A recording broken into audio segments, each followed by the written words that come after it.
প্রকৃতি আল্লাহর একটা রহমত, ওয়েদার চেঞ্জ, প্রকৃতি চেঞ্জ, বাট এখনকার ওয়েদার আছে আর এদিকে মেঘ না। আসসালামু আলাইকুম গাইস, কেমন আছেন সবাই? শরীরে ভালো আছেন? বৃষ্টি হচ্ছিল, বৃষ্টির পরে একটু সুযোগ পাইলাম তো ক্যামেরাটা নিয়ে ব্লগ বানাচ্ছি।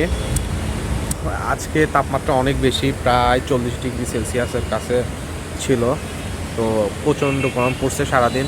তো লাস্ট মোমেন্টে হঠাৎ করে আল্লাহর একটা রহমত, এটা আল্লাহর রহমতই বলবো আমি, কারণ হঠাৎ করে মেঘ, তারপর বৃষ্টি, তারপর এত ঠান্ডা লাগতেছে, পুরো শরীরটা শীতল হয়ে গেছে।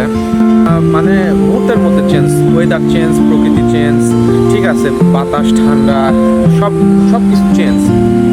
মনটাও অনেক সুন্দর হয়ে গেছে, অনেক ভালো লাগতেছে। পুরো গাইজ দেখতেছেন আবার বৃষ্টি শুরু হয়ে গেছে, গুড়া বৃষ্টি হচ্ছে, এই বৃষ্টি হচ্ছে আবার হচ্ছে না, হচ্ছে আবার হচ্ছে না। তো এভাবে মুহূর্তের মধ্যে চেঞ্জ, প্রকৃতি চেঞ্জ দেখতে অনেক সুন্দর লাগে, ভালো লাগে, নিজের মনটাও রিফ্রেশ হয়ে যায়। আজকে অফিসে গেছিলাম, অফিসে যাওয়ার পর আসার সময় যে গরমটা লাগছে, পুরা মানে গাও একবারে ভিজে গেছে।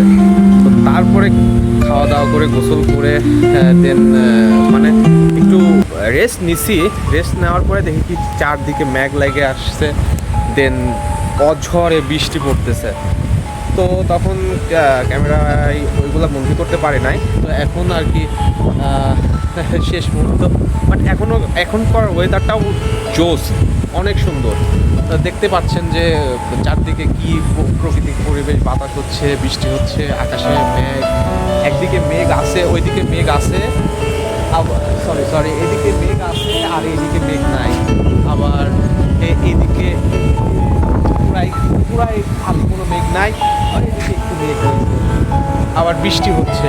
তো সব মিলায় প্রকৃতি নতুন একটা রূপে সেজে উঠতেছে, অনেক ভালো লাগে। তারপর এটা বৈশাখ মাস, এরকম ঝড় বৃষ্টি এখন তো রেগুলারই হবে হয়তো, বা আল্লাহ যদি চায় তাইলে, আর আল্লাহ যদি না চায় তাইলে আর এরকম ঝড় বৃষ্টি নাও হতে পারে, সব তার ইচ্ছা।